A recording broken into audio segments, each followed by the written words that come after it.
Bonjour à tous et bienvenue sur Proximité Web TV pour votre émission Au fil du livre. Au fil du livre reçoit aujourd'hui une jeune écrivaine gabonaise. Il s'agit de Océane Don, avec qui nous allons parler de son ouvrage intitulé Paradictivité. Océane, bonjour. Bonjour. Tu vas bien? Je vais bien, merci. Il ne fait pas trop chaud à Libreville? Un peu. Nous sommes ravis de te recevoir pour cette émission. De même. Alors, tout de suite, nous rentrons de plein pied dans le vif du sujet. D'accord. Le titre de ton livre, Paradictivité, qui d'ailleurs, pour reprendre tes propos, est un terme valise. Pourquoi Paradictivité et qu'est-ce qui se cache derrière ce titre?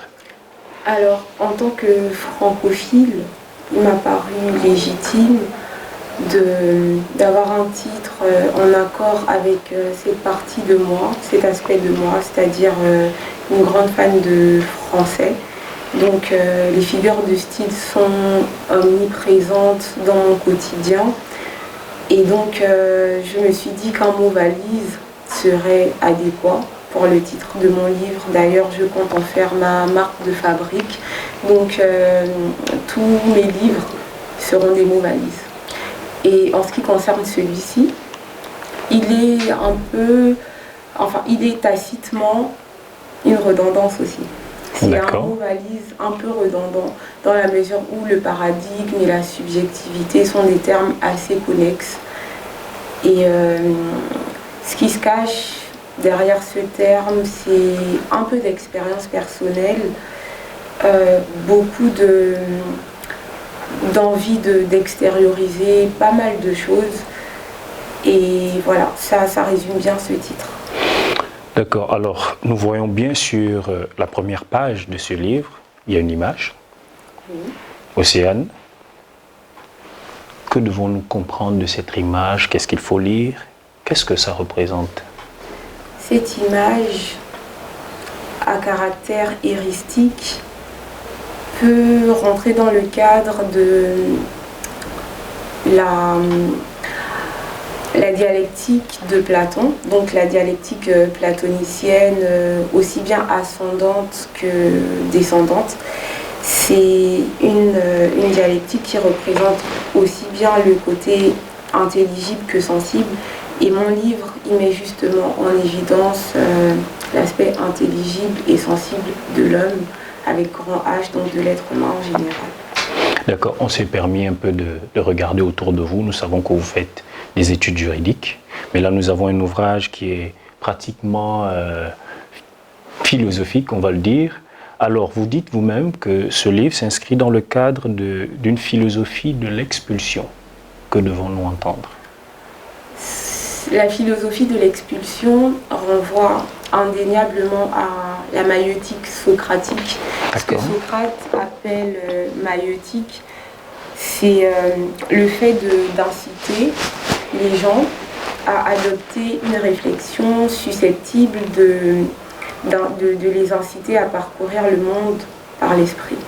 Donc les emmener à réfléchir, les emmener à extérioriser leur perception des choses, leur perception de la vie, les emmener à faire ressortir peut-être pas le meilleur d'eux, mais en tout cas d'extérioriser ce qu'ils ont à l'intérieur d'eux, de telle sorte qu'ils n'implosent pas et qu'ils ne se sentent pas seuls dans toute leur essence d'une certaine façon.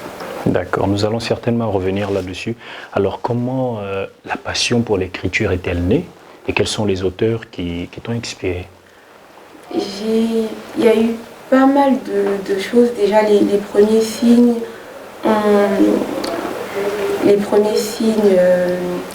c'était au lycée. Par exemple, j'avais des professeurs qui étaient un peu admiratifs de mes copies, qui étaient en admiration totale devant mes copies. Je ne comprenais pas trop à ce moment-là, mais avec le temps j'ai compris pourquoi. Et ils étaient assez dithyrambiques à mon sujet, ils ne tarissaient pas d'éloges à mon égard. Et avec le temps, c'est quelque chose que j'ai nourri et que j'ai essayé de développer au maximum. Du coup, vu que j'ai toujours eu envie d'écrire un livre, je me suis dit pourquoi pas. Je me suis dit pourquoi pas écrire un livre. Donc c'est quelque chose de naturel, un talent inné? Je pense. mais qui a été développé, qui a su être développé, qui a su être travaillé. Et c'est quelque chose que j'ai essayé au maximum d'amener à ce niveau-là. Quels sont les auteurs qui t'inspirent? Alors il y a un peu de Baudelaire dans ce livre. D'ailleurs, dans mon chapitre 6, Oui. il y a un poème qui m'a un peu été inspiré des Fleurs du Mal de Baudelaire. Et généralement, je lis énormément de philosophes. Hegel, Karl Marx, Marx, Sartre, Platon, Socrate, enfin tout. Descartes. J'aime beaucoup la philosophie parce que j'estime qu'au-delà du monde matériel, au-delà du monde sensible, en fait, c'est toujours important de se questionner, de reconsidérer le monde et essayer d'avoir une perception assez singulière de quelque chose que nous avons trouvé fonctionnel. Donc, ça vient un peu de là. Vous êtes gabonaise et les auteurs gabonais? Alors, les auteurs gabonais, j'ai eu l'honneur de rencontrer Sylvine Sam, par exemple, lors d'un atelier sur le réseautage des manifestations littéraires dans l'espace CEAC. Et des écrivains également. J'ai ma grande sœur Charline Efa, d'ailleurs, qui est écrivaine gabonaise qui réside en France et de qui je suis assez proche et qui m'inspire énormément au quotidien, qui me galvanise sans cesse. Mais c'est à peu près ça. Vous ne vous inspirez pas de ces auteurs? J'ai une approche assez universaliste des choses. D'accord. Et dans cette mesure, pas forcément, parce que je trouve en fait que ce sont des auteurs qui...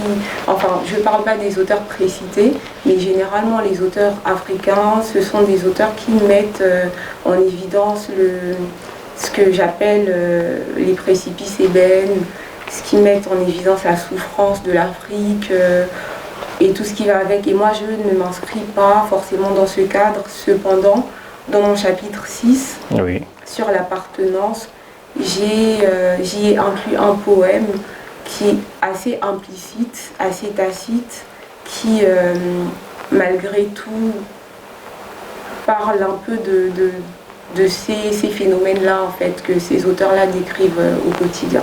D'accord, on peut vous permettre de lire quelques vers. D'accord, je vais vous lire un petit pour donner l'opportunité aux personnes qui nous regardent d'avoir un aperçu de la qualité de ce qu'ils vont retrouver comme écriture dans ce livre. Ça marche. Les émules souverains nous astreignent à la consommation de ce fruit qu'est le lotus et de la substantialité identitaire nous nous détournons. À travers des enseignements universels plébiscités, de notre quintessence culturelle nous nous éloignons. Si chaque personne est un choix absolu de soi, pourquoi passer par autrui pour obtenir une quelconque vérité sur soi? Prendre la nature pour guide ultime revient à ne jamais se perdre. Prendre la verdure pour cible renforce l'altération des valeurs immanentes. Le chant-veule des importuns nocturnes provoque l'insanité des sourds vigiles qui les condamnent à des anathèmes irréversibles. C'est le début de la fin. L'histoire d'un joyau prisonnier d'un coffre éraflé par son désir de liberté, l'histoire des précipices ébènes étouffés. Je suis le fils adoptif de ce qu'est devenu ma terre, mais je demeure épris de son état originel, de son 5e millénaire. Nous sommes toujours en compagnie de notre écrivaine que nous recevons aujourd'hui, Océane Don. Océane, ça va? Ça va, merci. Oui, je vais bien. Alors, la suite de l'émission? Alors, dans votre ouvrage, le personnage principal, Naeko, nous constatons qu'au travers de ce personnage, vous cherchez beaucoup dans votre roman. Est-ce synonyme d'ennui? D'ennui, c'est un peu péjoratif. Désolé. Sauf si vous ne faites pas allusion au sens littéral. Non, pas du tout. Du terme. Pas du tout. Alors... en fait, Naeko, en soi, c'est une figure de style aussi, pour revenir à l'aspect un peu francophile. D'accord. L'aspect un peu francophile de ma personnalité. Naïko, c'est une anastrophe. Donc, pour ceux qui iront chercher, parce que je préfère ne pas tout dire, c'est une anastrophe. D'accord. Donc, cela cache véritablement l'identité de quelqu'un qui... Exactement. Et partant de ce principe-là, je dirais que je m'identifie un peu à elle dans la mesure où, si Naïko c'est une anastrophe, moi, Océane, je suis un peu la transition en fait, de Naïko. Dans la mesure où Naïko représente ce que j'étais avant et ce que j'aspire à être. Donc, entre-temps, vu que moi, je suis encore en plein travail, je suis un peu la transition de Naïko. Finalement, Océane, de façon claire et de façon simple, quelle est votre approche de l'existence, de la vie? J'ai une approche assez controversée, assez heuristique de la vie.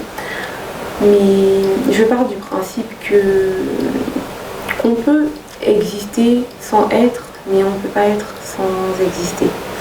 Et d'ailleurs... c'est pas trop savant, j'essaie d'expliquer un peu. Ma perception de la vie se rapproche un peu de celle d'Heidegger, la perception qu'il a à travers la lumière, par exemple.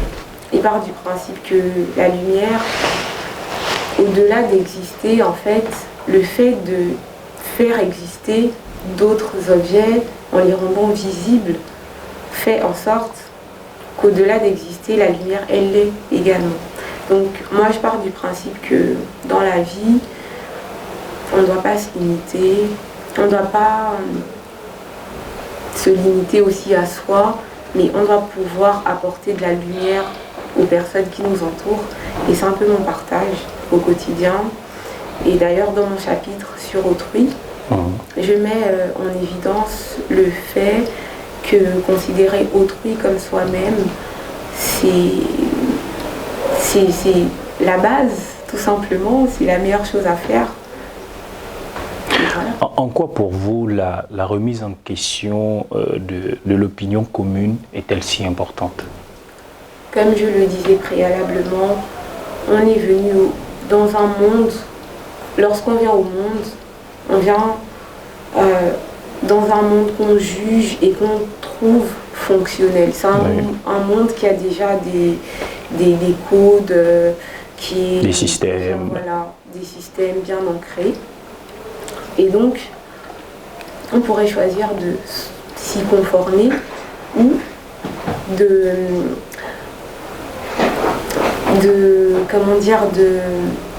se faire sa propre opinion des choses, parce que à la fin de la journée, la vérité, est-ce que c'est un concept universel qui est véritablement universel? Je ne pense pas. Ok, on a tous des opinions, mais moi je pars du principe qu'on a aussi tous des vérités personnelles, parce que la vérité n'est pas forcément la vôtre.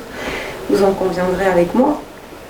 Donc c'est toujours bien de se remettre en question, de remettre en question le monde qui nous entoure, de remettre en question les codes, les idées fixes et tout ce qui va avec, de telle sorte de pouvoir au moins se retrouver dans quelque chose qui est déjà préétabli, de telle sorte à ne pas se sentir enquisté dans quelque chose, dans une chose dans laquelle on ne se retrouve pas forcément. Donc pour moi c'est important de tout le temps remettre en question ce qu'on nous impose, ce qu'on veut nous faire avaler d'une certaine façon. Surtout qu'on vit dans un monde qui est quand même conditionné, à mon sens, par une omerta.